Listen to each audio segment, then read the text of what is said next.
Buono su questo, arriviamo anche noi.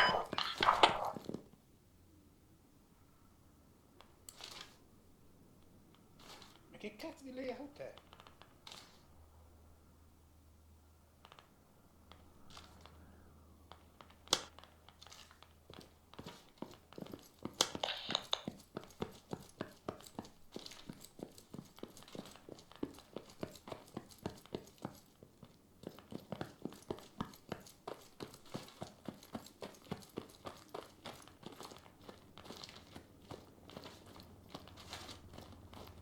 Sì.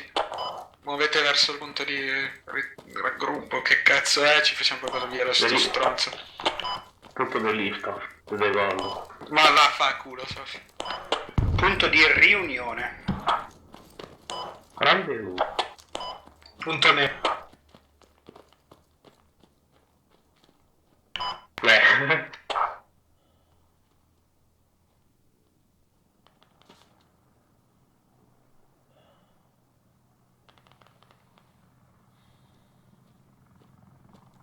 Ci sono Prex.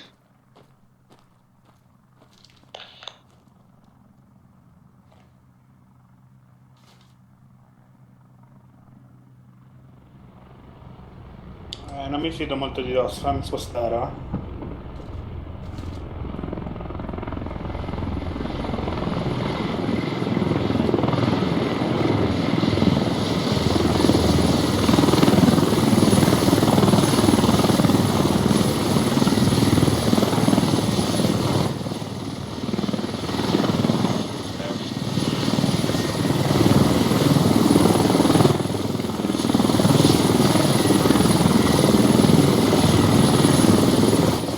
Perché ero nell'avvallamento, non volevo stare. Sto imparando, sto prendendo la patente, ragazzi. Sì, stai prendendo la patente alla bernese, cazzo. No, mi sono accorto che stava atterrando nella conca, ho avuto paura del rotore.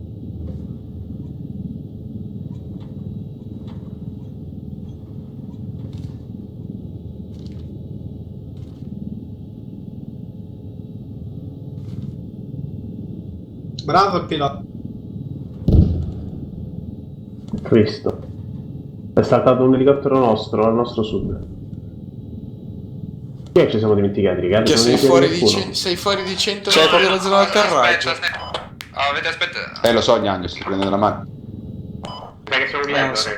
Non vedo di costi, siamo dietro. Elicottero nemico di fronte, passo sulla Vai sinistra. a piedi, scusa, ma qua ci stanno sparando. Portaci a Bata, a nord di Bata.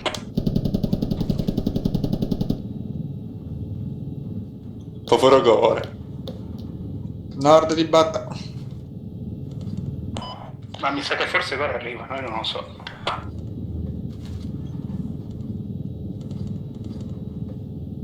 Gnagno, cambio, nord di Bata. Sì, nord di Bata. Elicottero nord di Bata, attenzione, sulla destra.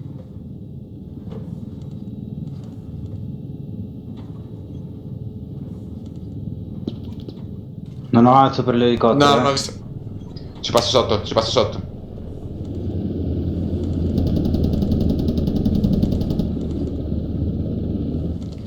Non ho visto, indicazioni ha dato, scusate.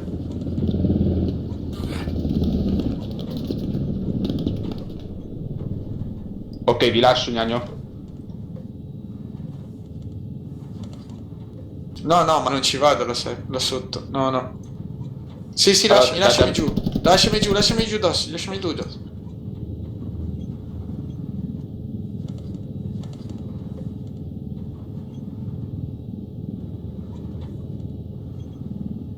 Quiet and easy. Dove andate a finire? Scendiamo su Bata, Bravo, raggiungi subito la posizione qua, no? E la Charlie invece più su.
che era vicino, sembrava vicino. In realtà l'ho sentito da sud-est. L'ho visto, lo vedo, metto il mark. Sì.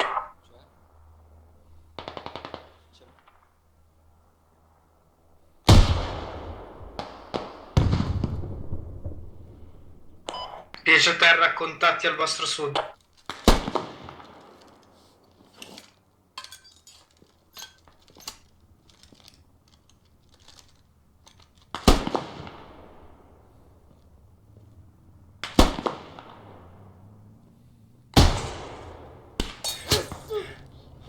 Tiratore su di 10. Per il basso, non lo vedo.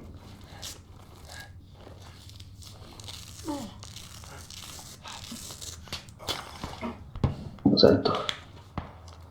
Ecco, è 0. Ok.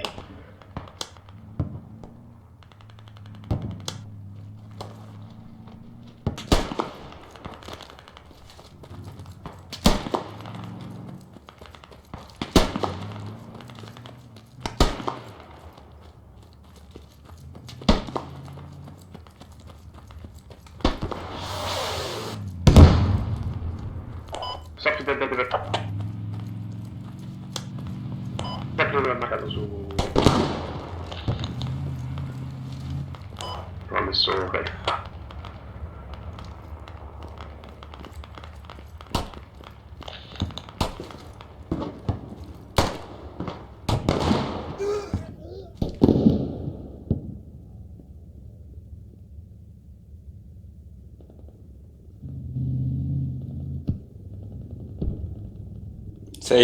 Sei sotto? Primo piano. Cazzo sei? Da dove ti hanno preso, Felix? Ah, se...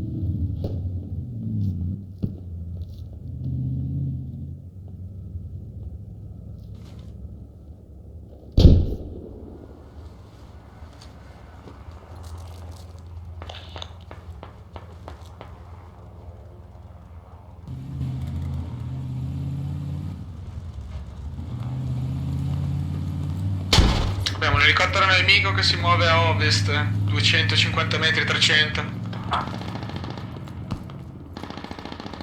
Si muove sul lato nord. Charlie ripiega sul lato nord. Bravo, mantieni la posizione sul lato nord-est. Drop a quest'ora. Sta sganciando. Felix, dammi una mano un attimo, guarda. Guarda, ok.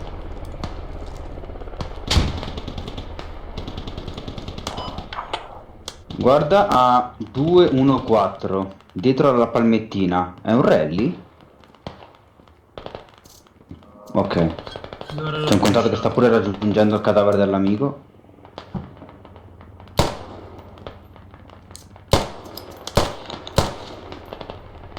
Atterrato, easy.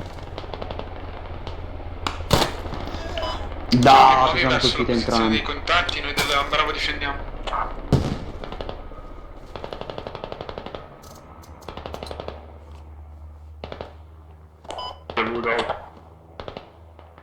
Il contatto questo che mi ha ucciso è a 3 metri più a sud-est del rally.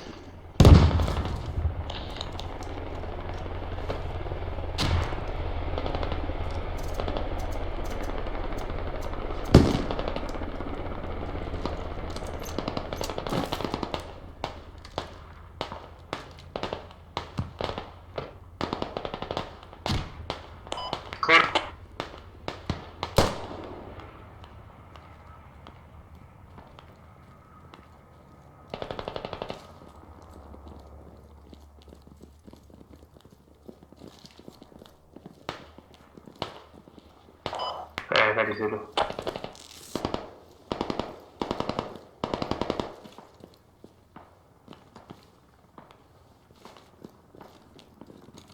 Dove sono io non vedo contatti. Qui sembra pulito. Qua. Vero, no. Stanno giù la radio, è sulla radio, non è sul coso.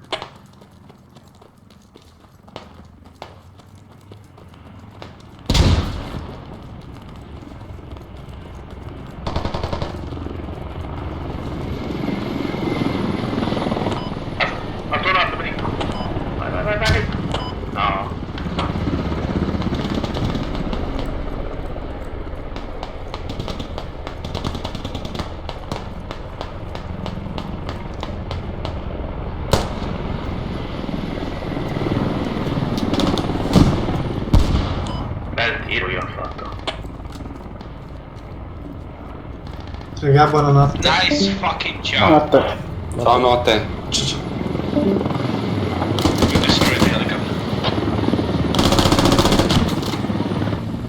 Fritz, tuo nord dentro.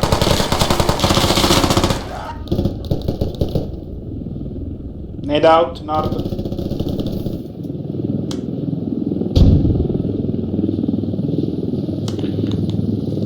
C'è ancora fanteria lì? Sì. Chiudo.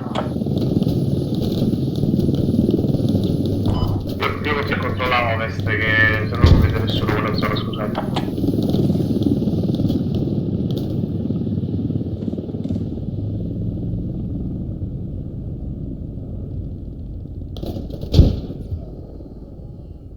Ok. Forse l'hai Sì. presa? No, ho fatto ti... Grande Robert. Non deludi mai. Sud-ovest. Circa 400 metri. Fuck.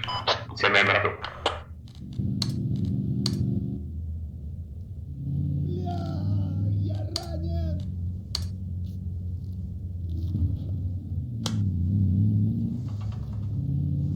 Ma sono finiti? È passato con Telemarato. I'm sorry.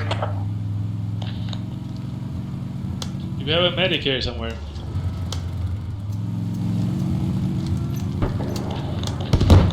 Hey, smell helicopter, can you drop us off? Thank you very much. Thank you, no problem. Anche il Bradley è passato a ponte.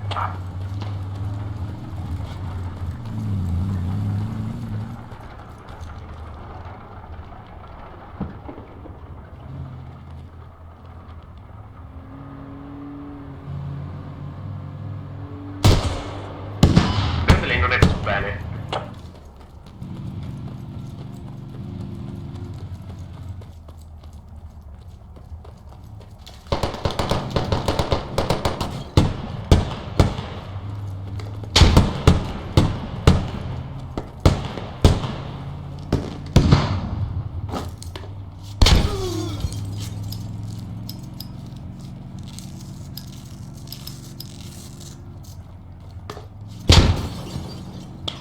Villa terra. Esatto, dove c'è il bunker di fanteria sotto.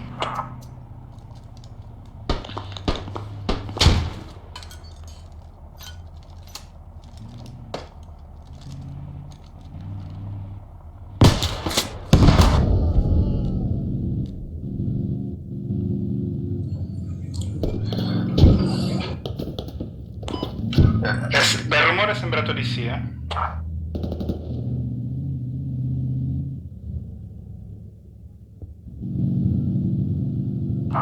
Nice way. Però c'è ancora l'Abrapto, mi sa, perché sono entrati in due. Prova a guardare prima nel marker di fanteria se sono tutte e due a terra. Non ho ottica, torna indietro. Ah. Est. Felix, mi puoi rinvitare su...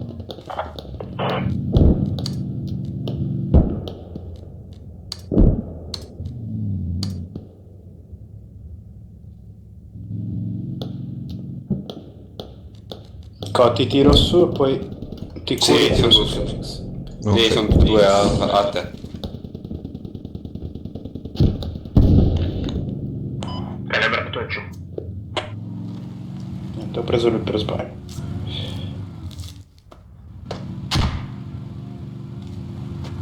Grazie.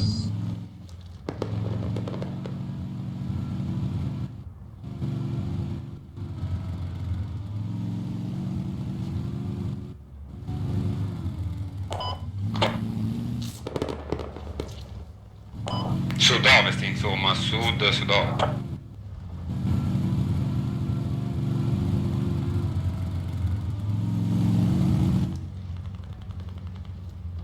Villuzzo? Sì. Mi serve la tua Posh. Tanti nemici in arrivo. Dal cosa? Dove c'è Rally? Sud-ovest, con te.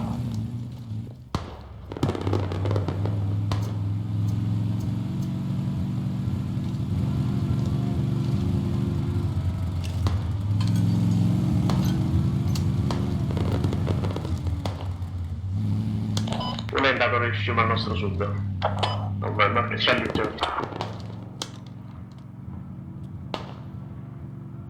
300 metri quelli che si affacciano da quella collinetta, circa.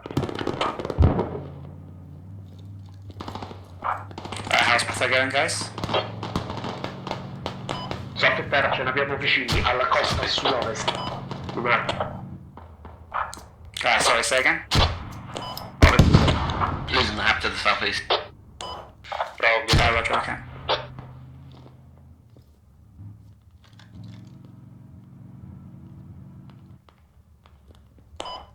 I contatti sono in H485.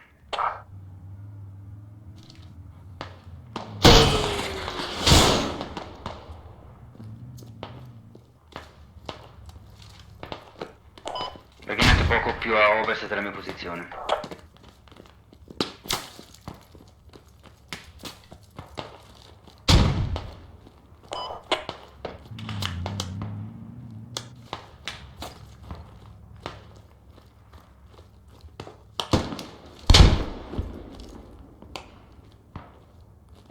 Io sono a terra.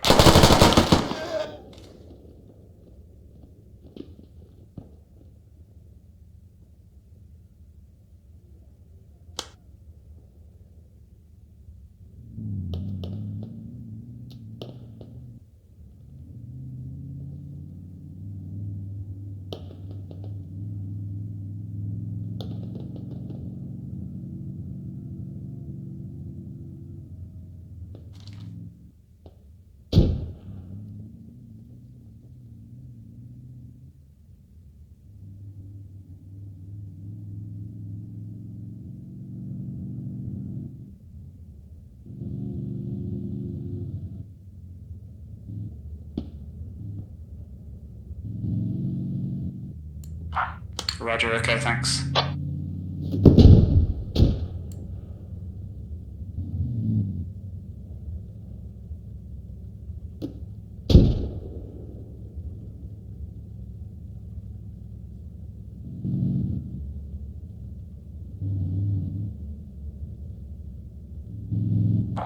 Is anyone available to take the armor from Maine?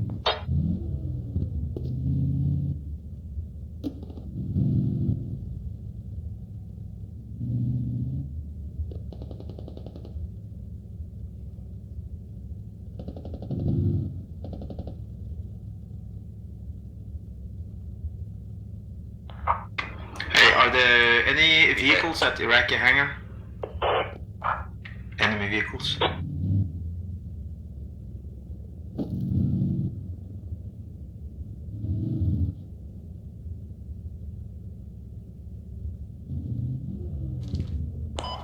Bata è quasi persa. I'll take that as unknown or no. Sorry, no, there isn't. Or at least we can't see any. We have a tow looking over that position, and but we can't see any. Okay, I'm gonna push with my truck from the south, so don't kill the truck head south.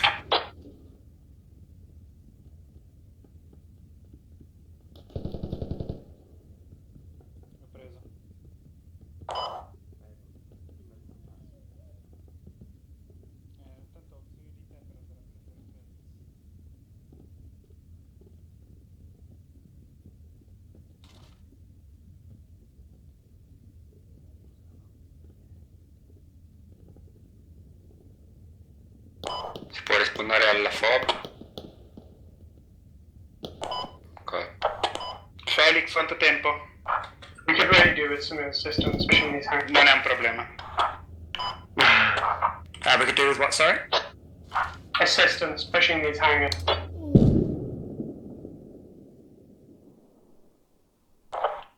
We probably don't want to throw too much at it because we're about to lose Batha.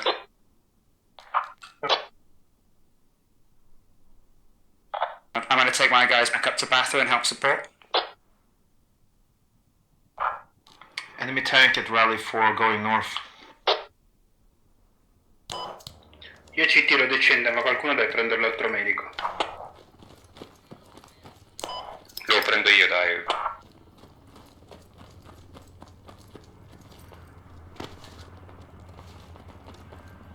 Io rimango così. Non lo prendo il razzo con 29. Che cazzo fa quell'elicottero? Come si muove quell'elicottero? Guardalo.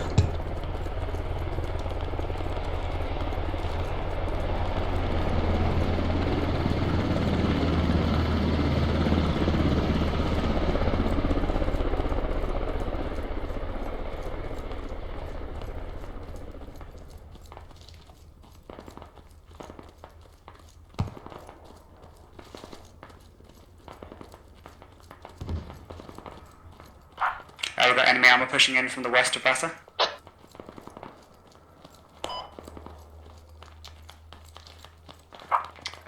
Tow team, this is squad 4, we have enemy tank northwest of rally point 4.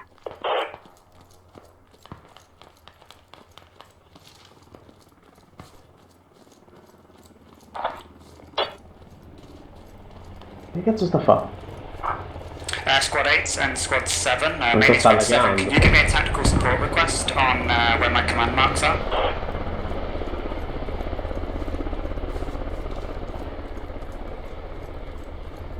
Ecco che va giù.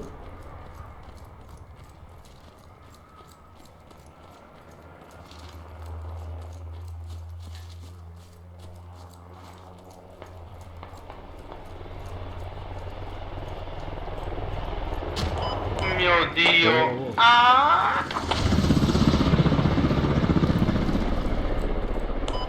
Stai facendo un corso di acrobazie, ma... La 7 è il nostro nuovo che sta a terra, attenzione, stai lì.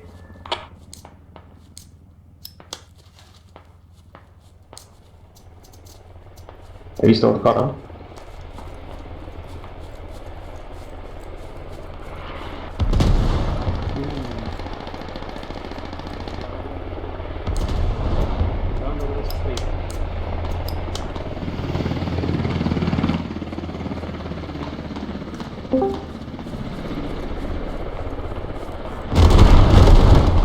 L'auto è entrata però, You need to do a tactical support request.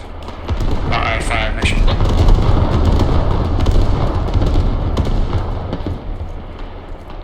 If you hold T and do request tactical support from commander, that's what you need. Sì, di là. Where did you put it? Because I don't see it. Oh, you need to right click it on the map and accept it.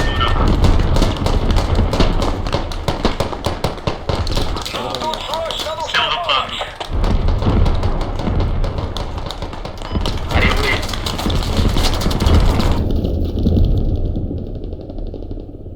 Che pezzi? Dove dobbiamo sparare?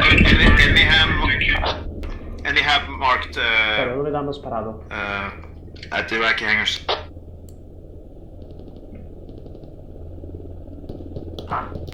They've just barraged our hab. Sboccate. Sbocca. Sbocchi ce li.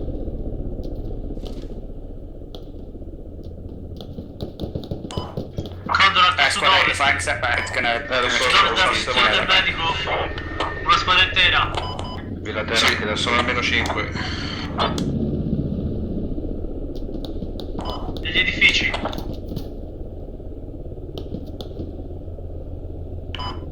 Mi dico a te. Wait, how do you do a request for the commander? It's too late, we've already done it. Yeah, but for future reference. You hold T and you do request tactical support from commander, and then on your map a little circle appears and you right click it and you click accept. Contate al vostro sud sulla So squad 8, squad 5, I would move your east out of that big circle.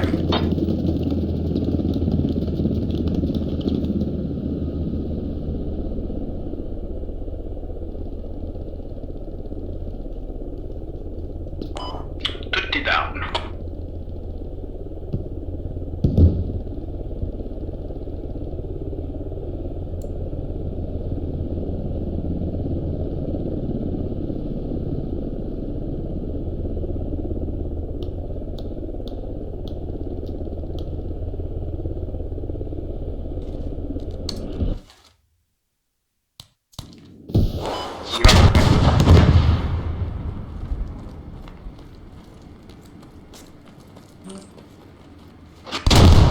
Oh!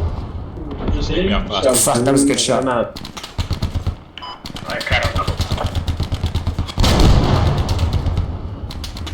Vedi... Porca troia.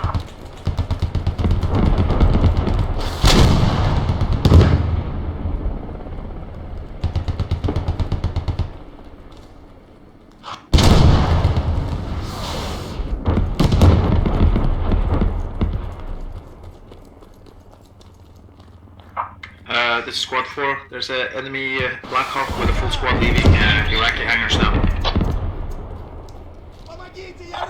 Go.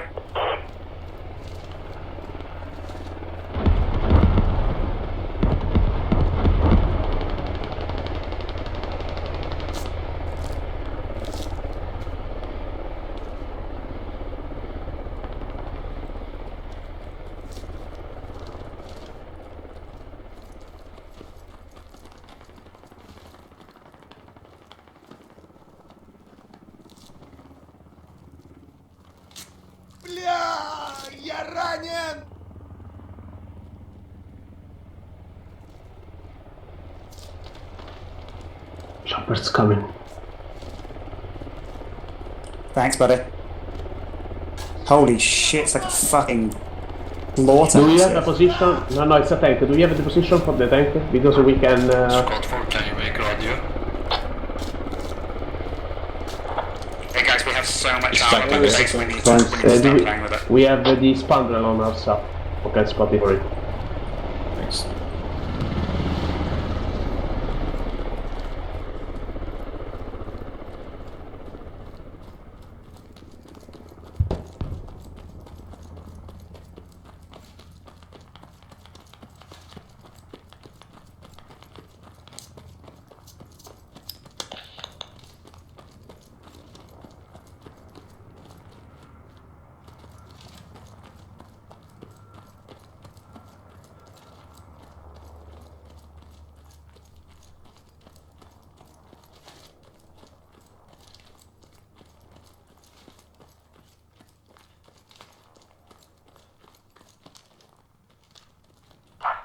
Enemy hub at Iraqi destroyed. We haven't found the radio yet. Nice, okay, good work. Squad 8-7, what's it like at Batha? Still got contact? Noi siamo merda, siamo merda. It's quiet. Siamo 16 in movimento, Feli. Cioè, sono rimasti a fob per le cure. Siamo 16 nel movimento.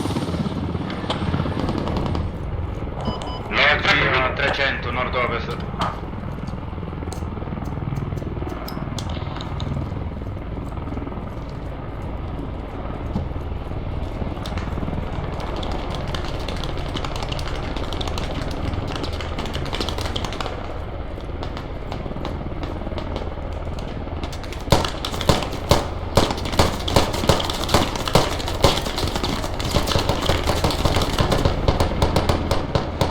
Minchia, hai fatto Matrix, Felix, hai fatto il Matrix.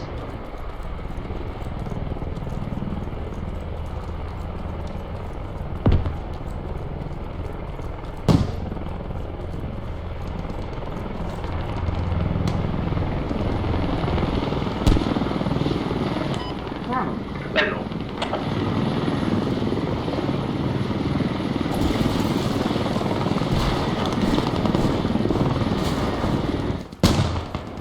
Cazzo, mi sono schiantato proprio dietro di me. Ottimo.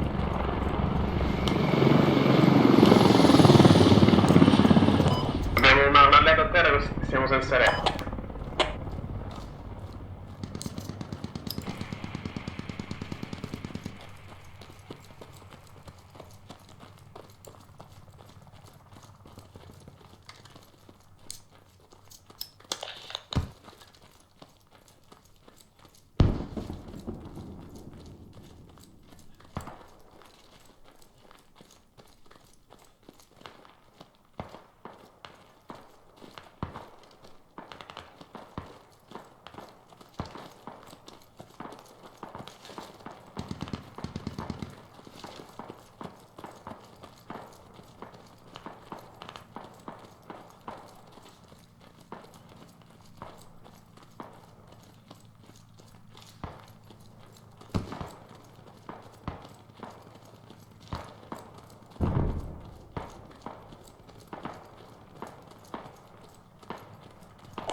Ricevuto. Copy.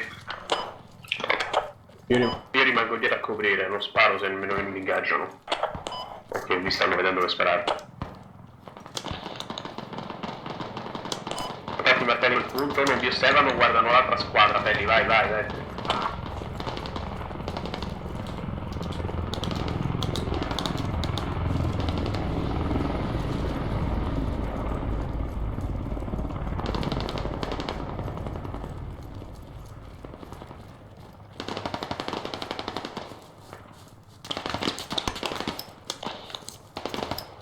Mi tirano?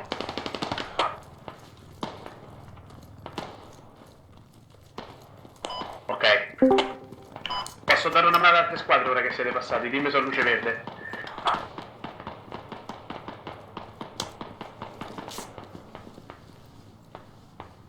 Che siamo tutti nel fiume.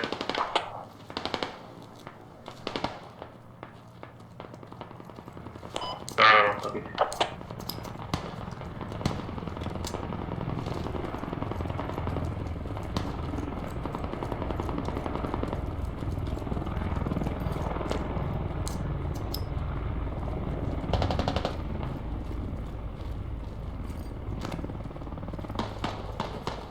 Sono a terra ma non vanno visto a voi.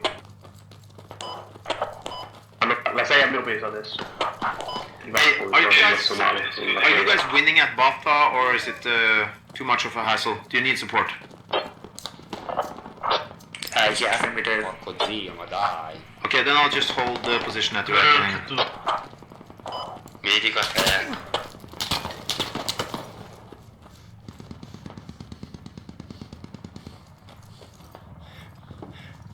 Dietro smocco. Aspetta un attimo, non so.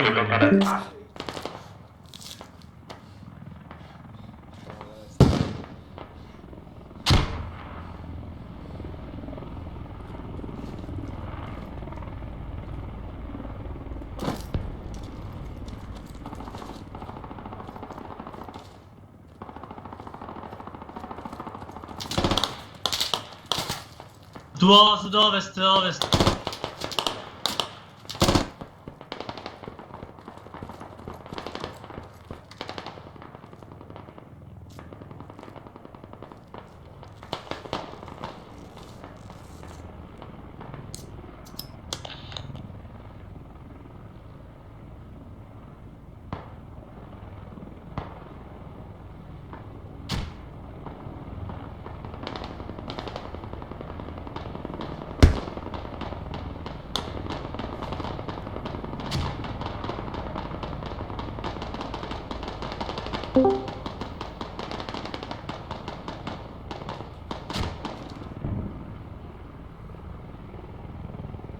Raga, ho problemi di connessione, sono connesso col cellulare. Yeah, ammunition from my squadron.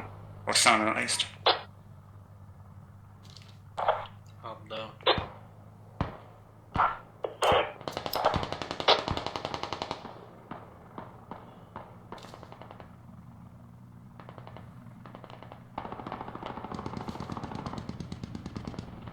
Ci sta ovviamente. Robby, sei in una posizione di merda, non riesco a prendere. Sì, no, lo so. Vuoi provare a farlo?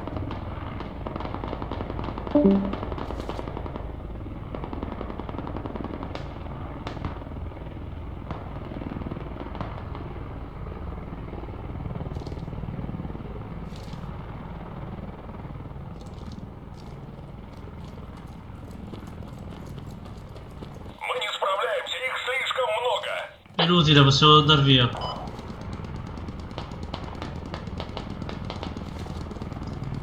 Sì. È un anticarro da nord. Sta muovendo adesso di poco.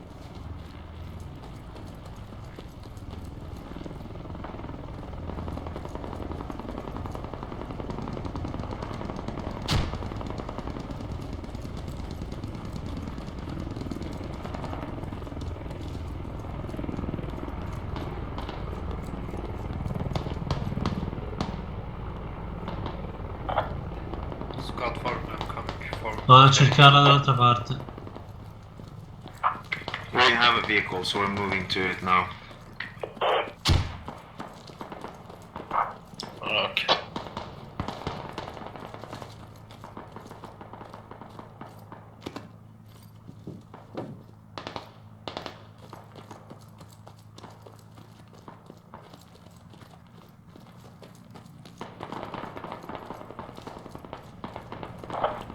West Alkir has gone neutral, FYI.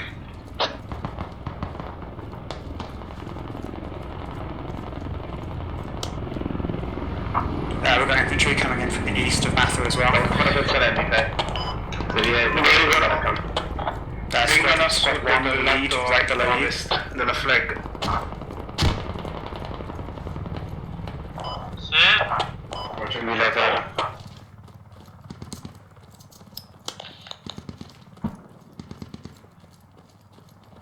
Così usciamo.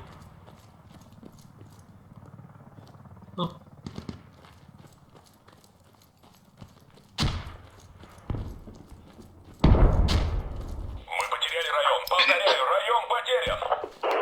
Southwest of West Alki here, there's an enemy chopper incoming.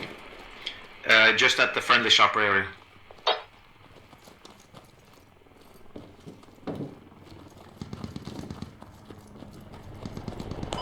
Spaniamo in fob.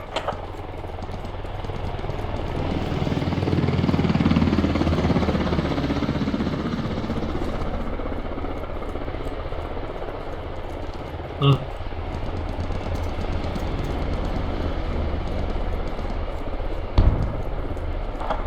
We need to focus our troops, guys. We've lost two points now with spread out squads, so we need to put everyone in West Alkir.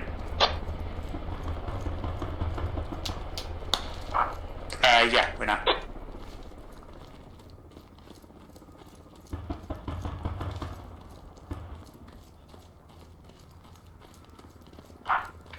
The friendly helicopter could probably pick you up if you're not in the danger zone. You have a long walk, so.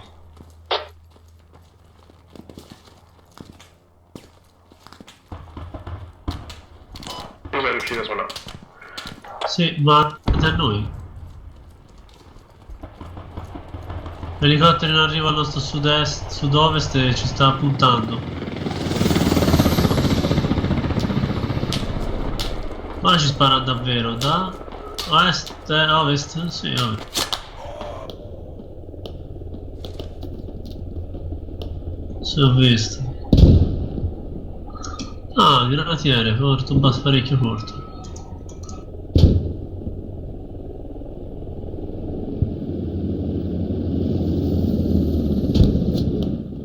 Gloriano, sta per morire.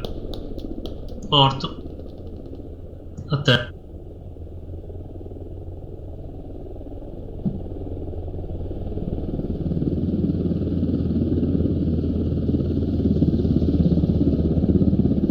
Non vi occupate.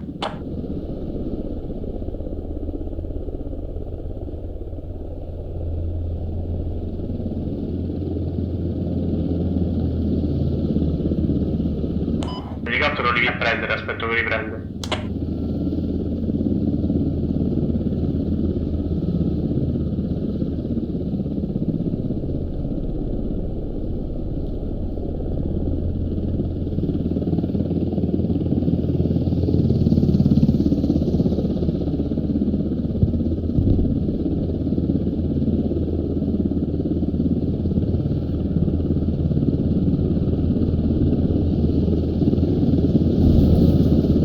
Ma che? No, sono andati addosso due elicotteri.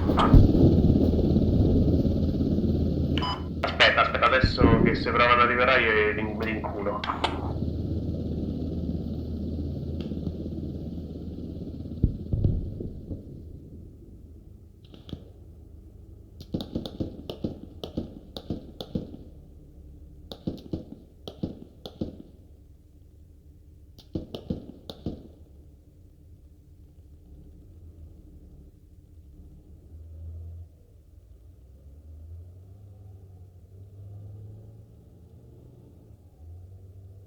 Sì, lo so, almeno intanto vi faccio perdere tempo.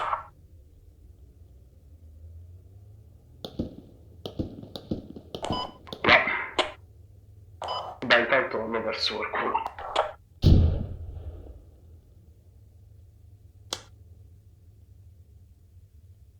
Serve il campo, so quel che dici te.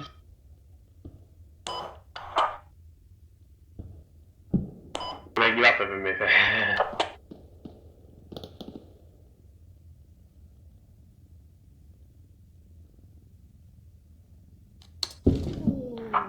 Squad 4, can you place down markers where you're seeing infantry if you are?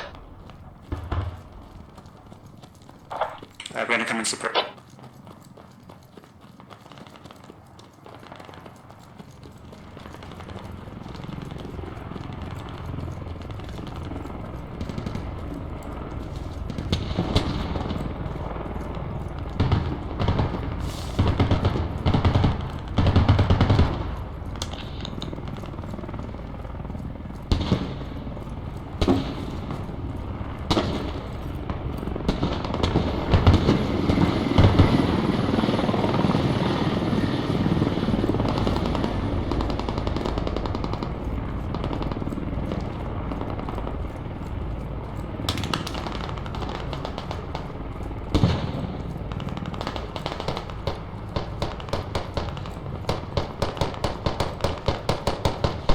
Sta sbagliato, verso ovest. Copy.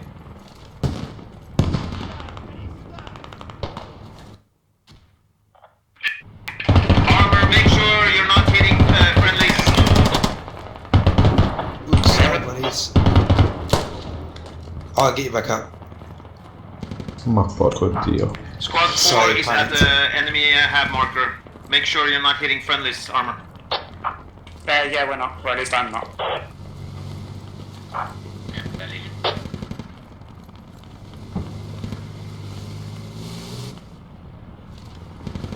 Sei K, beh? Squad 4, are you pushing on the hab? We're sort of pinned down, but we're trying. C'è un marksman in ovest. Ho sentito. Ok, l'ho mandato via. È qua il marker.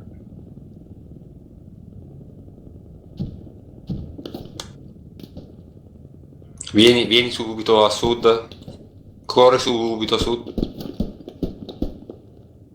Sud. Via. Prego. Lo vedo. Aspetta che esco. Aspetta, fallo uscire. Fallo sentire al sicuro. O esce a destra o esce a sinistra, tanto. In destra. Boom. Holy shit. Did you guys see that? Yeah, did you hit that marksman? That was my nade. That was my Nice. grenade. Wow.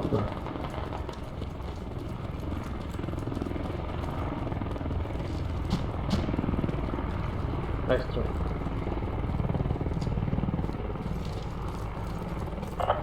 This is Squad 4. We have neutralized the enemy hab to Non the c'era la south. porta, Beautiful, thanks man. Hanno soppresso... Wait, mate, we're friendly. My bad. Andiamo a controllare o rimaniamo qua?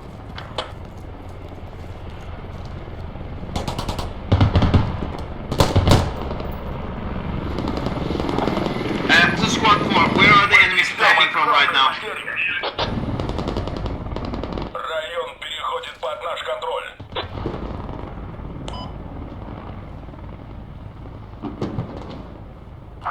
I'm currently unaware.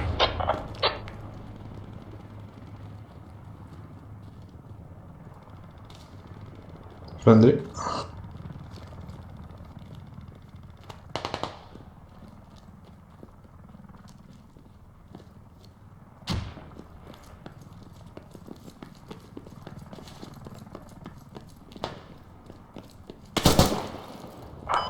This is Squad 4. We're moving west of West Alka here to see if they have other spawns.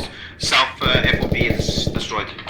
Sul tetto di Felix. Roger, yeah, we're doing the same actually. We're going to push west a little bit. Aspetta. A terra marksman nemico? Hey, Non è finito, PTR, però, could you pick up our squad?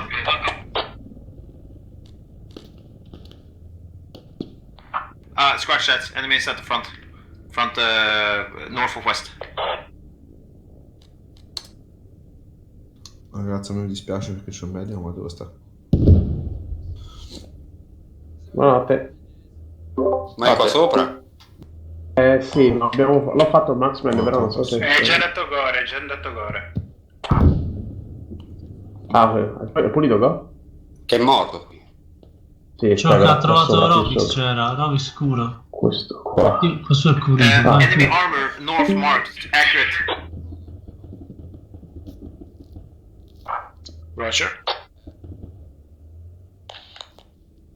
Strike visualizzato.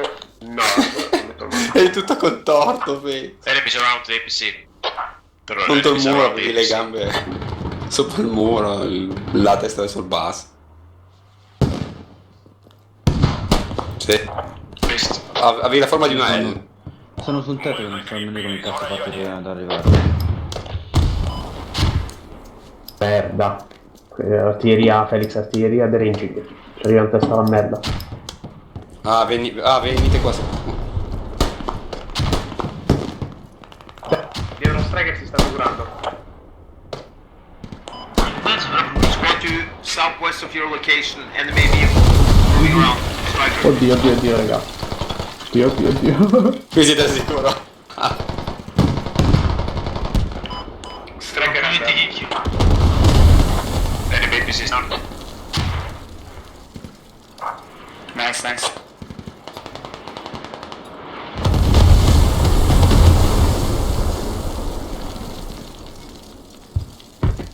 Me la ricordavo un po' più pesante.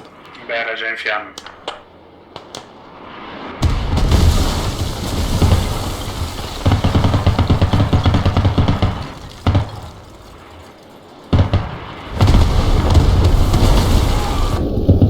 Oh! Che è morto. Tirano su prima che... Sì. This is Squad 4, we're trying to push into Bartha. Hey, Squad 7 tank, are there a lot of enemies in Bartha from your location, over? Figa. Friendly fire.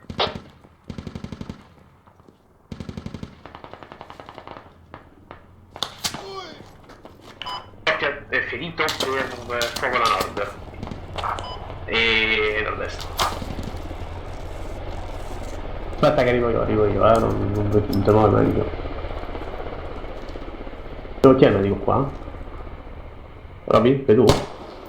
Mi potresti dare una pecciatina, una piccola pedina di Vai. Magari porta fuori. Esatto. Vai, sei po'. Al marche? Ricevuto. Non è da lì in mano mi si è beccato il primo colpo però, ecco, l'ho visto. Me l'ho perso però. È quello che dovevo usare, proprio di... Preso. Ho visto, mi pare, fanteria Sophie qui a est. Che stava procedendo per sud-est. Sì. Al nord-est del marker, edificio a nord-est del marker, fante sul tetto. Edificio a nord-est del marker, fante sul tetto.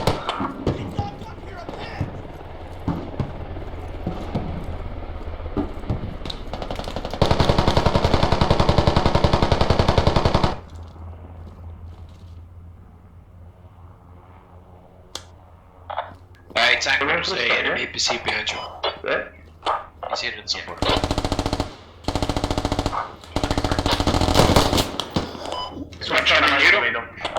C'hanno in giro un Bradley. Ci sta inchiappettando.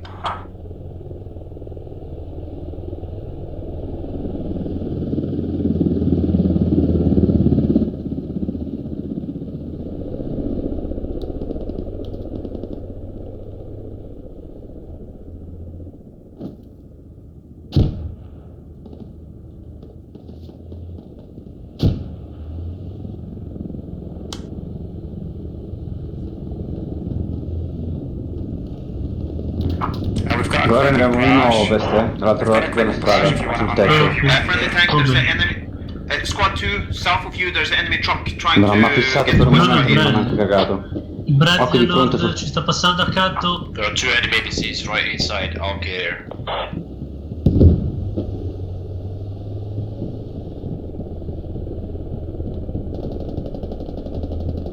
Cerco di rianimare anche... Yeah, so we have no hats. It's not looking good, guys. We need those helicopters to step up, please.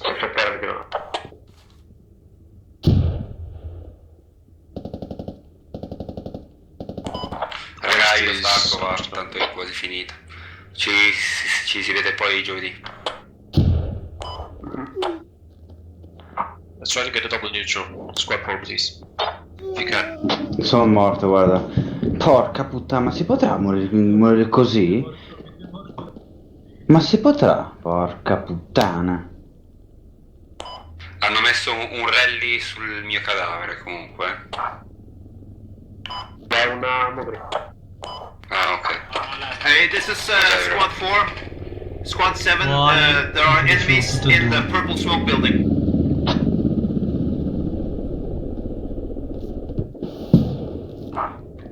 Hey, it's Squad 4 on comms. Yeah, Squad 4's around. Hey, no, Squad 7. Felix, The vedi tank. il mio cadavere? Yeah, never mind, we're pushing In in. mappa. In questa zona metterci il loro Bradley.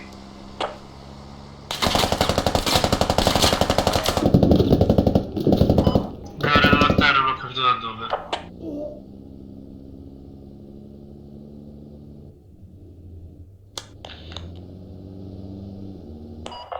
Мы теряем позицию. 36 tickets. Sergioni passa all'helipad.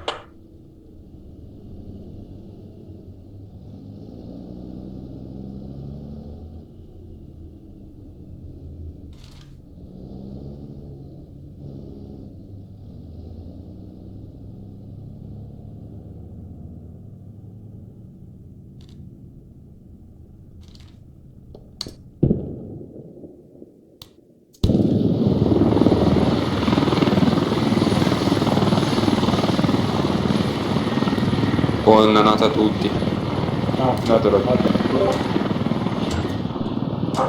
Strike down on west. Stay close to Lost Hotel. Ancora non vedi. L'ho pigliato anch'io. Lei che non sa nemmeno se riusciamo ad Io arrivare. RPG non ho sparato mezzo.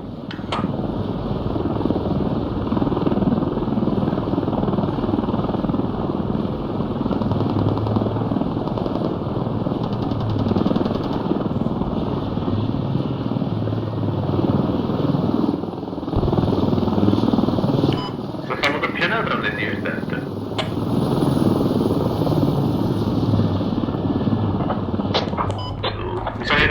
Tell your squads not to give up, please.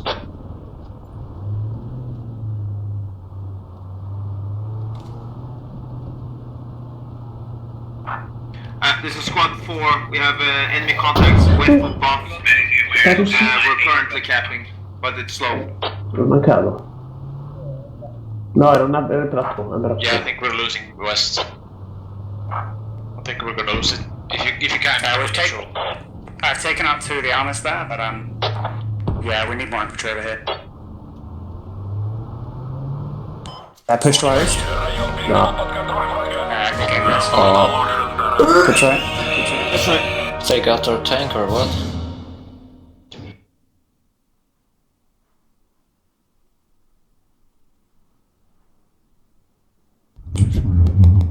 Ok, per me basta così. Io stavo difendendo con Dos che abbiamo evitato la morte non so quante volte. Beh, ma c'è stato pure il gnagno che gli ha perso la connessione, sì. Vi saluto, guaglioni. Ciao ciao. Ciao. Ciao. Guarda anch'io, ragazzi. Ciao. E l'elicottero è fighissimo da guidare, poi con la terra un po' un puto. Felix, fai tutto.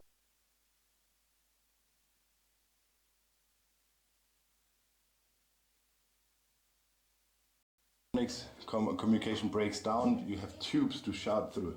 And here, this leads up. Sadly, it's locked up, but this leads up towards the tower.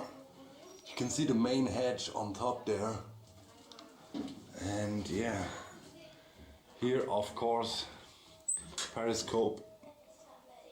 You would watch in there and scan for enemy ships. The degrees up there, you know, and then you would go like enemy spotted around this and this, and then, you know, torpedoes. Also you can see here's speed meters again, and this is the depth meter actually, Tiefenmesser, right? And it would tell you how much water you have under the ship. I'm pretty sure. Oh yeah, and here shows you the angle of the depth rudder. So it's pretty impressive. And it says here is the front. This is the brain of the ship. It says here. So yeah, commando. Once again, you have these little things. It's a super tiny hatch. Jesus Christ. Barely can fit through here. Look at that. This is the radio room where all the communication would take place. Look at that. So cool. Here you have a little Morse thingy. Wow. And then this is also very interesting. It's called Hochraum, or listening room. This is where people would, you know, scout for ships and enemy submarines and whatnot, and try to locate them. In case the submarine is chased by destroyers or so, they would listen here. And yeah, you can also sit down here. This is pretty much the important areas. Here, the central command area pretty much, and then navigation and radio and listening. And probably around here there's some more areas to sit down as well. And here is also some bunk beds, again, very short. This is probably, I would say, 1 meter 50 long, tops 160, and very narrow. I could never fit in there. And yeah, okay, here the lieutenants pretty much would stay. Lieutenants would sleep in here. And yeah, once again, those bunk beds are really short and tiny. Here's probably some additional storage behind that. And oh yeah, it's locked. Lavatory here. Once again, little thing. Wow. And then you come in here, and here you see more quarters for others. This was up to 27 men lived in here, and here you can see a torpedo, actually massive. That thing is at least 6-8 meters long, and up to 27 men lived in here on these bunk beds. Obviously they were working in shifts, you know, some were sleeping, some were on duty, some coat hangers or whatever. And this is the loading mechanism for the torpedo here. Hung up with chains like that, and you could raise and lower that. And then you have the main torpedo hulls here in the front. Hull 1, 2, 3, and 4. And this one actually has demilitarized torpedo loaded. Yeah. And then the captain would locate a ship, and then you would get the command, fire the torpedo, and then you would hammer this. This is to the safety, take the safety off, and then you would hammer on there. Torpedo would launch. Wow. So cool. Or would you fire up front here? Let me see. Super tiny to get in here. Ah, okay. Yeah, with that you would, yeah, you could control and steer the torpedoes, you know. Adjust the speed and trim for them and fire them up front here somewhere, I suppose. Wow, this is cool. Let me turn around. Give you a look back through the ship. So cool. Then it leads outwards again, and we're right here at the front of the ship again. There you can see the rudders to control the ship. This is the view back. Oh, that was cool, man. Fascinating. And super cool. Yeah, so always when I do stuff like that, I get emotional, I have to say, because I always imagine, it's cool from a technical standpoint, but you always have to imagine what these things were built for, and imagine if you're in there, in a war, couldn't have been a nice experience. Lots of young people, died for no reason in boats like that. And also other people, they hunted. I mean, what they were doing the wolf pack strategy, several submarines together, and this specific submarine was hunting for Allied convoys in the Skagerrak, also hunting for Russian ships.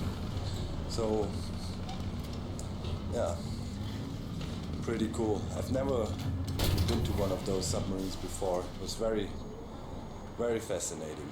Hope you enjoyed the tour too.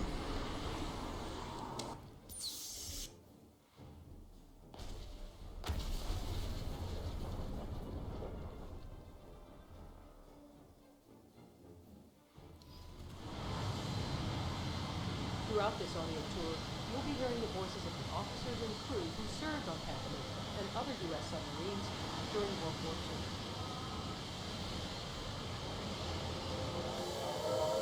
Interrupt this program to bring you a special news bulletin. Japanese have attacked Pearl Harbor, Hawaii by air. President Roosevelt has just announced. President Franklin D. Roosevelt addressed Congress December 8, 1941. Yesterday, December 7, 1941, the date which will live in infamy. The United States of America was suddenly and deliberately attacked by naval and air forces of the Empire of Japan. The attack Captain Edward L. Beach, naval historian, novelist, and veteran submarine. In response to the Japanese attack on Pearl Harbor, the United States began a massive submarine building program. The United States ship Navigator was built in 1943 at the Portsmouth Navy Yard. The role of the U.S. submarine was to cut off the flow of raw materials. The submarine fleet was instrumental in the lobbying cost. Today, the Navigator is being preserved as a memorial to the submarine. Now the silent. So let's head below.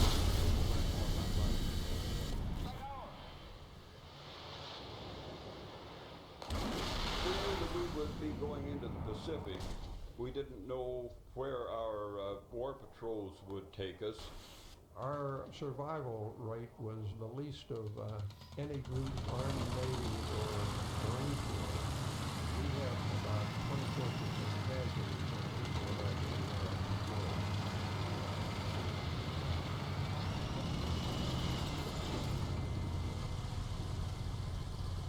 Smells of oil. Diesel. All your clothes, the whole ship smells like diesel. Wherever I was. Paper was submarine saved by the strike.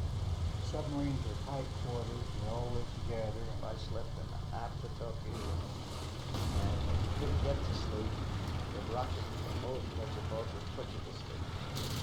I don't imagine Torpedoman First Class Robert Bennett. We had two kinds of torpedoes. The steam torpedoes. They're very fast. The torpedoes you see here are steam torpedoes. They're called Mark 14s and have two speed settings, 31 and 46 knots. The other word what they call Mark 18. They were electric. The advantage of those, they weren't getting bubbles from the wake when they were running, and they were quiet, but they were slow. The Mark 18's top speed was 29 knots. Look at the steel skids cradling the torpedoes on either side of this room. They were on what we call skids on a track. Bennett describes how torpedoes were loaded. Take some guys' bunch off, pull the skid out, fill it line up to the tube, and that'd take about 3 guys. Take a look at the 4 large bronze torpedo tubes. And we had 6 tubes in the forward room and 4 tubes in the aft. 24 torpedoes. Quartermaster 3rd Class Gordon Hopper. The torpedoes did not explode on a timer mechanism, but they had what we call an impeller, a little propeller in the nose of the torpedo that had to make a certain number of revolutions before the torpedo would be armed. After the tube was loaded and the breech or inner door sealed, seawater was flooded into the tube until the pressure inside the tube equaled the sea pressure outside. You could vary the depth that they would run and also the angle they would assume after they came out of the tube. Compressed air was used to actually push the torpedo out of the tube, but the torpedo's own drive mechanism then took over to propel it on its way. When I left the tube, there was a big shot of air behind it, and there was a big flunk, you know. You could feel it all over the submarine. You knew that they fired. We'll work our way from here, the stern, forward to the bow, or front of the boat. Look to your left. This side of the boat is known as the port side. The right side is called the starboard side. Just before you leave this compartment, to your left, one of the 4 heads, or toilets, for the crew of up to 85 men. Sometimes you have to wait. That's all there is to it. You're looking at the propulsion control stand. The maneuvering, that's where they control the engine speed and the load on the engine. Is where speed changes and direction changes and the propellers take place. These levers were used to switch the electricity from the submarine's generators to charge the batteries, or to power the main propulsion motors. The submarine's electric motors drove the twin propellers. Electricians made O.D. Hawkins. You have 2 men that are on the main control cubicle, a port operator and a starboard operator. The signal comes from the bridge on speeds like 1/3 forward, 1/3 reverse, charge the batteries. So we had control of the speed of the engine, how the electricity was taken from the generators either to the batteries or to the main motors. The submarine was always operated by electrical power. The diesel engine generators powered the motors when the sub was on the surface. It ran on storage battery power when it was submerged. Being a battery-powered submarine, diesel battery, we had to surface every night and charge batteries. The fastest the boat could go submerged was about 9 knots, but this would drain the batteries in less than an hour. At slower speeds, she could go farther. Look to your left. Behind the narrow door is the tiny office for the electrical officer.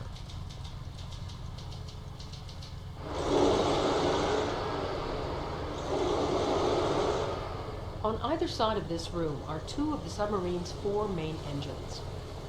When she was running on the surface, Campanito's maximum speed was 21 knots, or about 24 miles per hour. And when the engines were running, this room was one of the loudest places on the submarine. Submarines are noisy.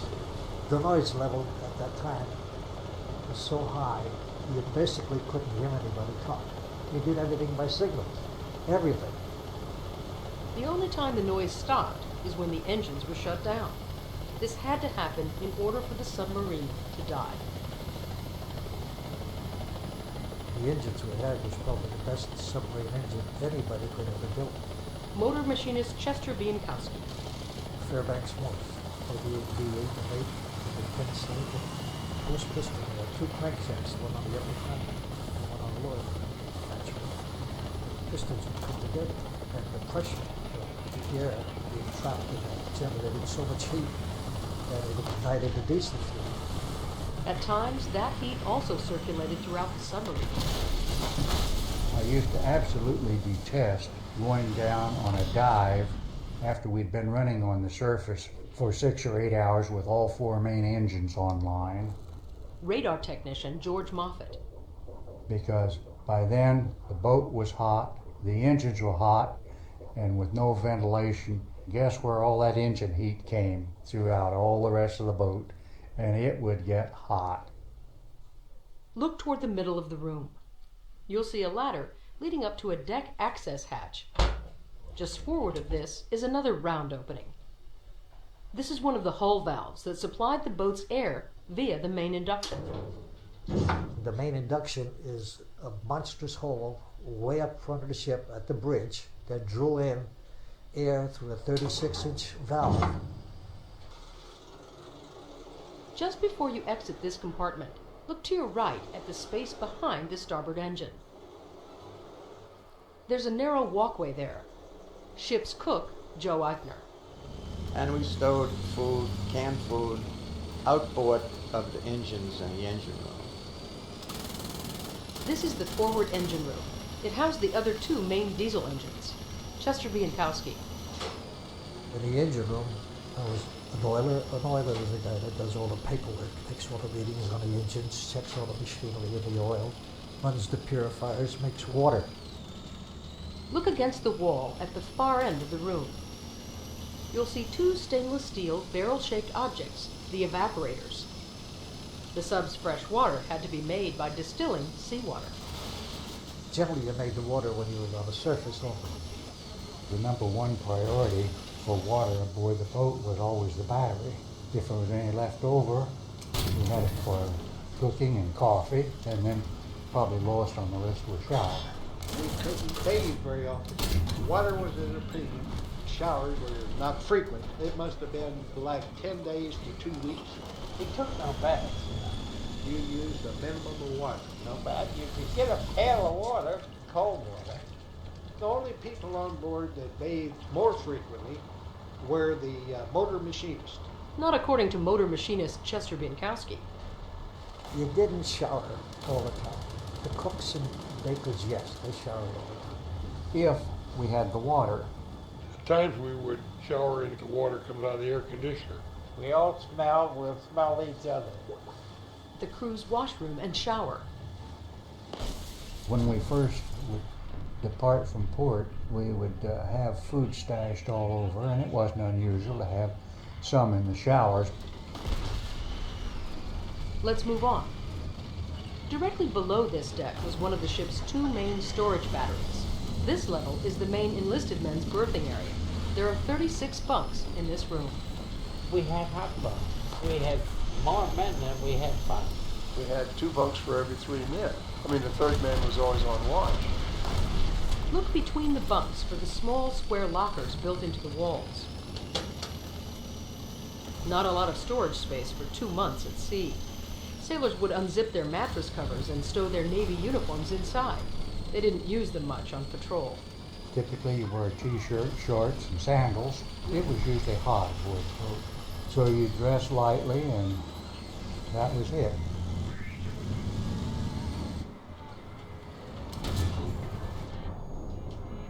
At any time of day, you could find men in here sleeping, reading, or writing letters in their bunks. O.D. Hawkins. Monday, October the 16th, 1944. My dearest Muriel, well, honey, as you can tell by my return address, I've finally gotten on the sub after all of these months, so you can probably imagine how thrilled I was. Well, hon, I came home to find 2 letters from you, and I shall sort of answer them both. Mainly, I guess, because I'm not full of any... If you shouldn't hear from me for a month or so at a time, which is possible, don't worry about it. I like to think no news is good news. These envelopes all have a censored marking on them, so he was very careful of what he had to say. The expression used during that time was loose lips sink ships. Look up at the forward end of the room for the ship's medical locker.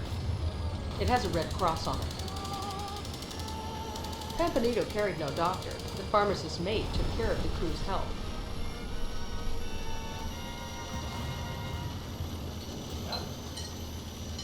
My name is Joseph Eichner, and I was one of the cooks aboard the submarine. I worked from, let's say, from 5:30 in the morning till 6:30 at night. Well into the night, the baker, he would make all cakes and cookies and rolls and that sort of thing. They say a submariner ate better than anybody in the Navy. Just forward of the tables is the galley, or kitchen. This is where all the food was prepared. Breakfast is French toast or fried eggs and bacon or sausages.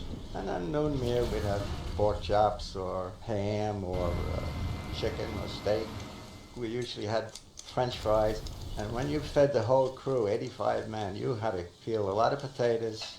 The crew that was going to relieve the watch that was on ate first. And then when they finished, the crew that came off ate. 24 hours a day we had coffee. Notice the checker and AC/DC boards on the table. The crew's mess was really the only recreational area on the boat for enlisted men. We had records that we played, records and the radio. That's all you had. Blue Rain. I don't know how many times I played that song. Blue Rain. Falling down on my window pane.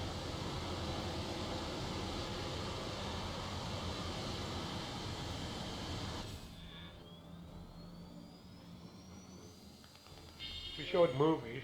We'd only have a few movies. We probably showed them quite a few times.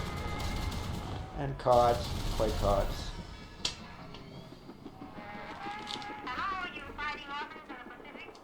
Oh, I remember listening to Tokyo Rose, yes. With a grain of salt. Well, she was telling us submarine sailors that so-and-so was sunk and we're going to be getting you, you know. You'd listen to anything that you could to get news, I mean, of how the war was going. Find the grate between the dining tables. We only had a small icebox and a small refrigerator. It was underneath. There was a trapdoor there, and you had the freezer in there too. Let's move on. Just before you pass through the doorway that exits this room, take a look into the galley. If you stood right outside of the galley and the storage room was right underneath it, below the deck, the shelves were full and the whole well was full, all the way up to the top.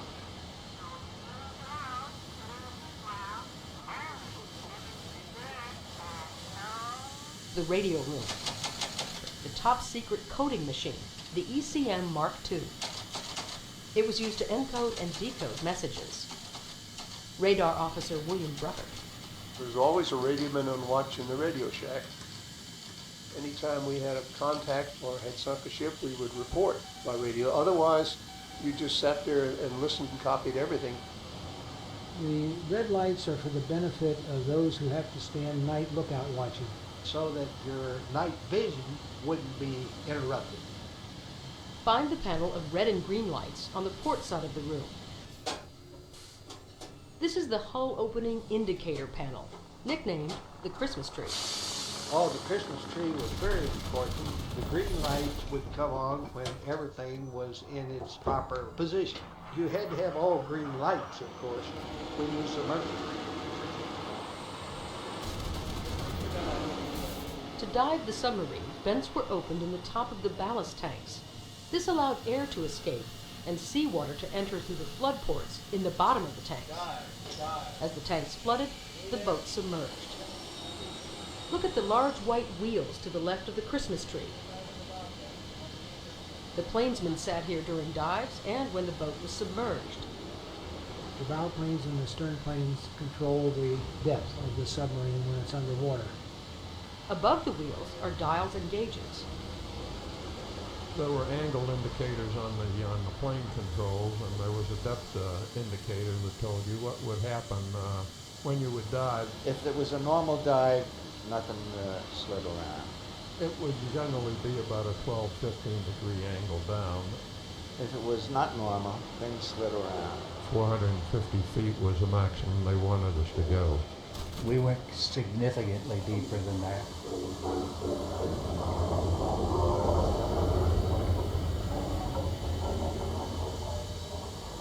To surface, the ballast tank vents were shut. Then, compressed air was blown into the tanks from storage banks, forcing the water in them back out the flood ports. As the tanks filled with air, the submarine rose to the surface. Find the ladder in the middle of the room, leading up to an open hatch. This goes to the conning tower. You can see the pump room through the grating in the floor by the ladder. Look around the room if you'd like. Alarms were an everyday part of life aboard. The collision alarm meant a collision was imminent. The general alarm was the call to battle stations. But the most important alarm was the dive alarm. Whenever there was an occasion to call for the ship to dive, the officer of the deck would sound the diving alarm and yell, "Clear the bridge," and dive, dive. Clear the bridge. Dive, dive. You didn't go down soft and easy. You went down fast. The three lookouts and the officer of the deck had to get from your perch up on the bridge down to the ladder that goes to the conning tower, down the ladder to the control room within 30 seconds. We tried to get the periscope depth, which would be 60 feet, in 30 seconds. The conning tower was the control center for navigation and battle. From here, enemy targets were tracked and sunk. The SJ radar was located in the conning tower. The sonar equipment controls are up in the conning The tower. torpedo data computer, the two periscopes. The steering wheel is the helm. Sometimes the area is referred to as officer's country. The ship's office. I'm Charlie McGuire, first class and chief yeoman. Chief yeoman is the ship's clerk. See, I knew everybody aboard. The yeoman probably knew more than the officers did. The yeoman typed everything that went out of that ship, and he read all the official mail that came in. I was quite a typist. It's a very good rate, yeoman. Step forward into the hallway. This area housed 8 officers, plus the executive and commanding officers. Just ahead are their staterooms. Radar Officer Richard Sherlock. The big thing was developing, I think, a sense of confidence among the crew that you were competent as an officer. On your right, you'll see Commanding Officer Pete Summers' stateroom. The CO had a writing desk, deep depth gauge, and a repeater compass, so he could track the sub's course at all times. Further along on the left is the wardroom, where officers ate, met, and passed the little free time they had. Richard Sherlock. I don't remember there being a crossword between the officers. Most of us back and forth used our first names. I'm sure the crew had nicknames for all of us that they didn't use in our presence. My name is George Ingram. They call me the kid, the good kid. At the far end on the left is a small pantry for the steward's mate. As a steward mate, you served the officers' food. You really had to know how to set the table. The officers ate the same food that the men ate. The steward would come in and take what he needed for the officers and bring it up there. They all ate the same food, except you could give them a little special. I would cook some bacon and dice some eggs and make my own $1,000 dressing. On either side of door are steel posts. These allowed the sonar heads to be lowered down below the hull into the water for submerged listening. Step into the room. The sonarman would be the first to hear an approaching enemy ship. We were severely depth charged, on the one patrol. We had a sound operator, and he had his headset on, and he could listen. You could hear ships like 30,000 yards away or so. And he'd say they're pinging on us. In other words, they were sending a sound. When they'd ping, the sonar would come down and bounce off. When they bounce it off you, they know you're there. This guy would be speaking on the phone, They're pinging on us, they're making a run, and then you could hear the big propellers of that ship above, The boat would be rigged for what they call silent running. Everything was turned off that could be turned off. You had no air conditioning, fans or anything like that. The humidity would immediately go over 100%. The perspiration just ran off. Have you ever been really frightened? If they're going to get you, they're going to get you.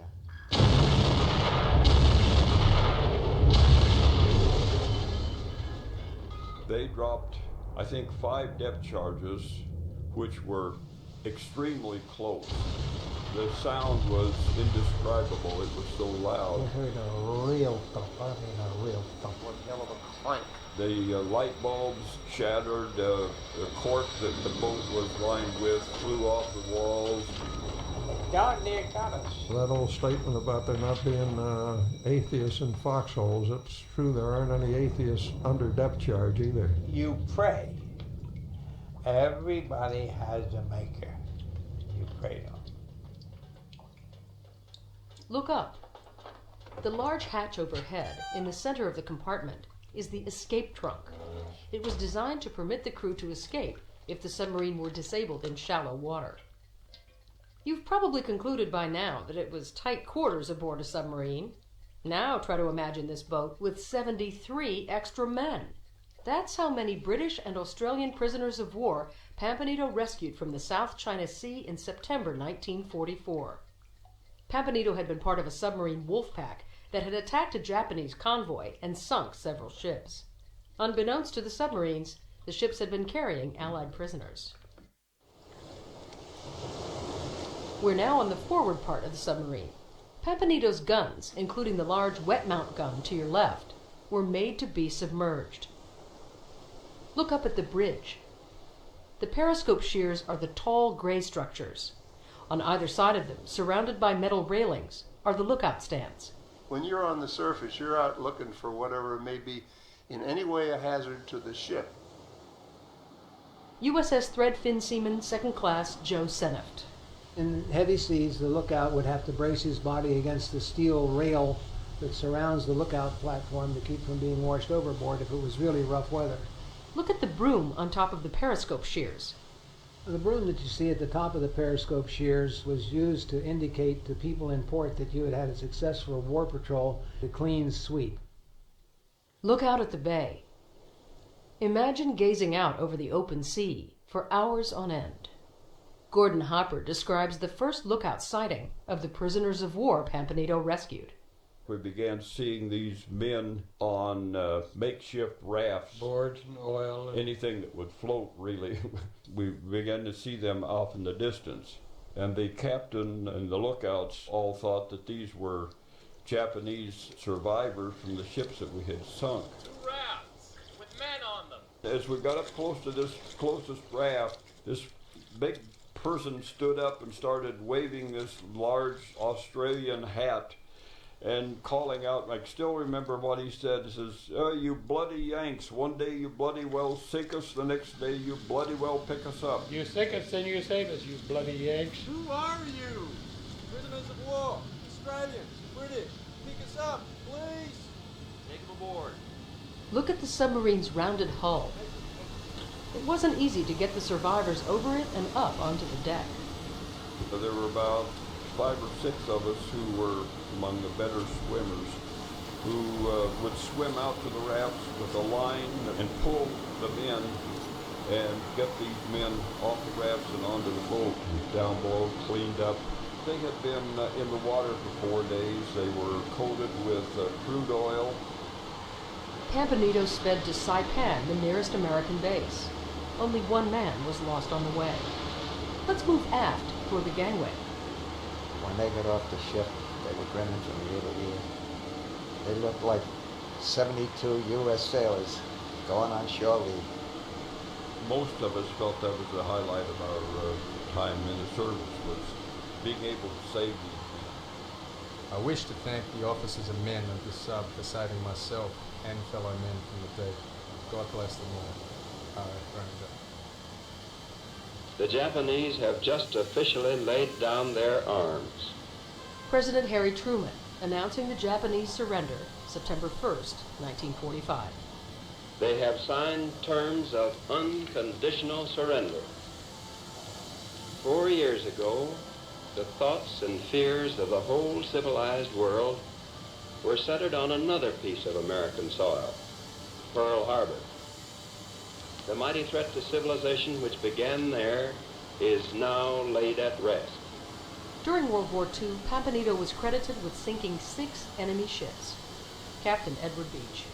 Submarines like the Pampanito played a critical and decisive role during World War II. They sank over 1,200 Japanese merchant ships and warships, more than half of all Japanese shipping destroyed in war. When the rate of sinkings outpaced Japan's ability to build new ships, the outcome of the war was assured. But this success was not without its cost. 52 of our submarines never returned. Most of them disappeared without trace, their fate unknown. All but a few of their crews lie forever entombed on the ocean floor. 3,505 men and officers of the silent service gave their lives to the cause of victory. The Pampanito stands as one of a few proud memorials to these men still on patrol. On behalf of the Pampanito, thank you for joining me today.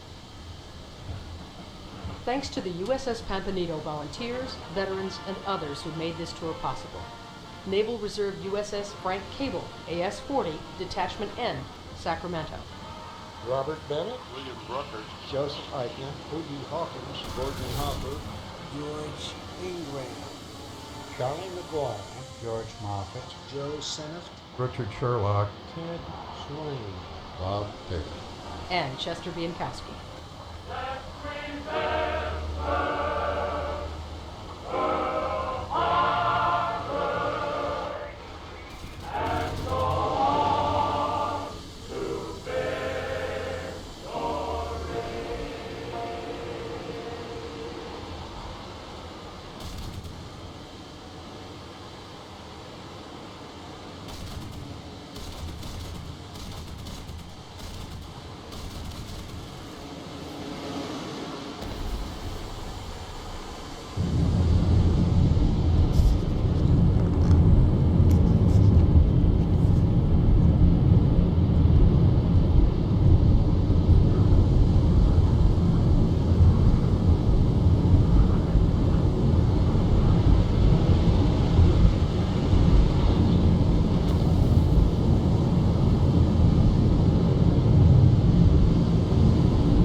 Not that that stopped them from taking it to market. The puncture will be made. The collection tubes will now be held up to the drop. Sorry, was that? I was momentarily distracted by what it says on the video. This technology has not been cleared or approved by the FDA and is not on sale in the United States. And you'll see the blood wick into the channels. The nanotainer tubes are then removed, and the sample can be processed immediately. They also ran some of the most disgusting and emotionally manipulative and misleading adverts that I've ever seen anywhere. Mom, you really are an important part of our family because we really love you so much. Why do they need that much blood? They're overdoing it. Well, I was wondering if you would take a blood test for us, which is 1 drop of blood. 1 drop? Your health is really important to us. The kids adore you. There are no gift cards because nothing is more important than the health of those you love. That's it? Very good.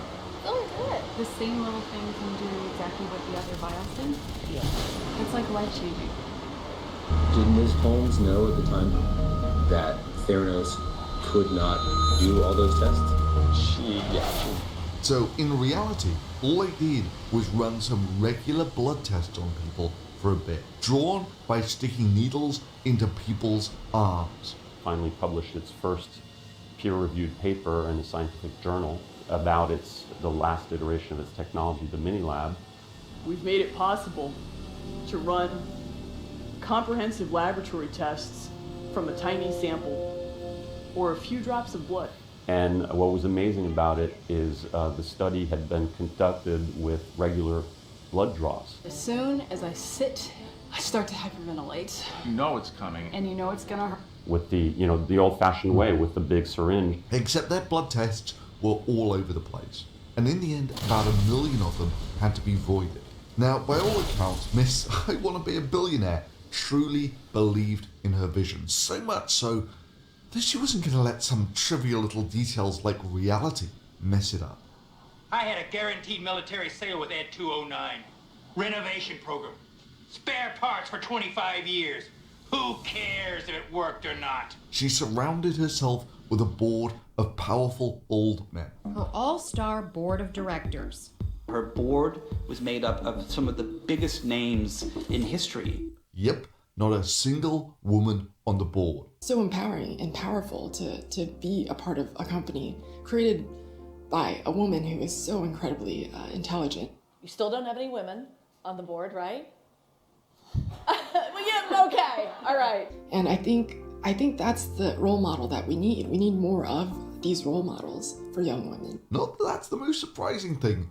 Not a single person with a science or medical background on her board. Elizabeth has on her board 3 ex-cabinet secretaries, 2 former senators, and retired military officers. And she lied to them. In this 2010 PowerPoint, Theranos showcased an early version of Edison, a portable blood testing machine that could be deployed in pharmacies all over the world. According to Walgreens, Theranos said their technology had been comprehensively validated and was viable and consumer ready. The information is only actionable if it is of the highest level of integrity. I think about it as my mom goes to get a test in one of these locations. I want to know every single time that data is flawless no matter what. Theranos boasted the device could eliminate the need for a lab by doing up to 200 tests in minutes from a finger-prick drop of capillary blood. And she sold her magic beans hard. A world in which you don't have to say goodbye too soon. A world in which people don't have to say goodbye to saying goodbye too soon. She lied to the press. She probably lied to herself. After all, she was now a superstar. And her act of charity and goodwill had revolutionized blood tests and had already made her a billionaire. The unicorn promises, the lying to investors, lying to the press, and of course the vicious litigation against people who knew it didn't work. Do you recall a time when Tyler came to your home and there were some attorneys from the Boyd Schiller firm there? I wouldn't call them attorneys. They come in and they give me a notice to appear in court in about 36 hours, temporary restraining order. The man was some sort of an animal, wild animal, and he assaulted my grandson. And of course, non-disclosure agreements had to be signed. Giant stack of paperwork saying you can't speak poorly about the company, you're legally liable for any detriment caused to the company. It's like, who's writing these contracts? They used their pile of money and they threatened to sue everyone else who spoke to the Wall Street Journal. They even hired private investigators to stalk anyone they suspected. And, just people's general desire for this to be true kept them afloat and running for about a year. But then, thanks to a whistleblower, the FDA took a look under the bonnet, and in very short order, they were banned from doing blood tests for about 2 years. Yeah, the blood testing company, not just the blood testing company, the blood testing company that was going to be so revolutionary, it would revolutionize blood testing. Now, if you remember, Holmes was a Stanford dropout at 19, but she became a billionaire when she founded Theranos, which promises its cheap and quick blood tests can tell you if you have any health ailments, including cancer, but the accuracy of those tests came under scrutiny, and that sparked an investigation by the federal government. Now the feds are telling Elizabeth Holmes they don't care if she's the founder of Theranos. They're banning her from owning and operating a lab for 2 years. The company had nothing. Its great invention of the nanotamer was never validated for FDA testing. In fact, the only real sort of intellectual property that they had was a test for herpes. How very apt. Now in Silicon Valley, there's this sort of unicorn culture of people coming up with great ideas and making billions from it. Yesterday with the president of Brazil for lunch, and this woman had invited me and Eric Schmidt from Google and Mark Zuckerberg. But basically all of these things are emerging markets. And the Airbnb guys and the Uber guys and a bunch of other people. So for instance, if you have the first touch screen, you can really clean up. Blood test ain't like that at all. It's an established market. And she says the strategic priority of Brazil is to get access to low-cost diagnostics that can facilitate early detection and prevention. And further, it was established by people who understand the biological complexity of the system they're analysing. They're not some ditzy teenager with a "I want to be a billionaire" complex. She was asked by a relative, "What do you want to do when you grow up?" And she answers immediately, "I want to be a billionaire." And the relative says, "Don't you want to be president?" And she says, "No, the president will marry me because I'll have $1 billion." I mean, let's start with the obvious. The bloody obvious. Blood is an astronomically complicated system. Sure, there are some things that it does that are fairly simple and fairly easy to work out. Like the main thing it does, dissolve oxygen. So you can get a little finger clip blood oxygen meter for about $20. So this here is a little finger clip oxygen meter. So I'm going to turn it on, stick a thumb in there or something, and in fairly short order, it should come up with a pulse, like that. Boom. Pulse and blood oxygen. And you do all sorts of fun things with this, like hold your breath and watch the response time of the blood oxygen. Quite fun like that. Anyway, if you're interested in that sort of thing, I'll put some links to my Amazon store below. And it gives fairly sensible results. Or you can get a blood glucose test, which from a finger prick of blood will give you a sensible idea of your blood glucose. But then there's the lower concentration stuff, where you need a nice consistent sample to even stand a chance of measuring it accurately. Here, finger sticks start to struggle. The more so when you consider that most people actually find the finger stick more painful than the needle. You know, fingers, lots of nerves, that sort of thing. And of course, once you've got the needle in, you can take pretty much however much blood you want. After all, this is how people give blood. Meanwhile, if you prick your finger, of course, one of the first things that happens is the blood starts to clot and it starts to heal up. There is a limited time to get your blood if you're pricking your finger. So typically you do a venous draw if you want to do lots of tests. On the harder to detect stuff, you know, where all those ruptured capillaries might significantly contaminate the result. Not really the stuff that you can do easily on a single drop of finger blood. Prick their fingers and then draw blood and put it in a device. And as it turned out, like if you screwed up the introduction of the blood into this cartridge, like game over. So wouldn't work. It would be inaccurate. Yeah, you would get a wildly wrong result. I mean, it was one of the first things that they do with those big vials of blood that they get out of you is separate out the red blood cells so you can do tests on the plasma and the such like. And they want to do everything, 70 to 200 tests on a single drop of blood. So our work is in making lab data accessible, and we've done that by making it possible to do any lab test from a tiny drop of blood from a finger. Then, of course, when you get your results, that will mean absolutely nothing to almost the entire population, and you're just going to have to ask a doctor to interpret it for you. That being said, when my dad was dying of cancer, I absolutely hated that everything had to go through the doctors, most of which seemed inured to the lousy survival rates of liver cancer, which seemed to come through in how diligently they reviewed a lot of these results. Simply to get access to your data from the NHS required you to fill in Freedom of Information forms, and then you had to wait about a month. I followed my dad's blood tests daily and was plotting them up and inspecting the CT and MRI scans in a way the doctors simply weren't. But I gotta be honest, before then I simply had no idea what any of these blood tests meant. You could have shown me a series of blood tests and I would have had absolutely no idea what any of it meant. And likewise, I'm pretty sure most members of the public wouldn't have the slightest clue what any of this meant if the lab data were put directly into their hands. So our work is in making lab data accessible. Bear in mind, this was basically the entire sales pitch from Theranos.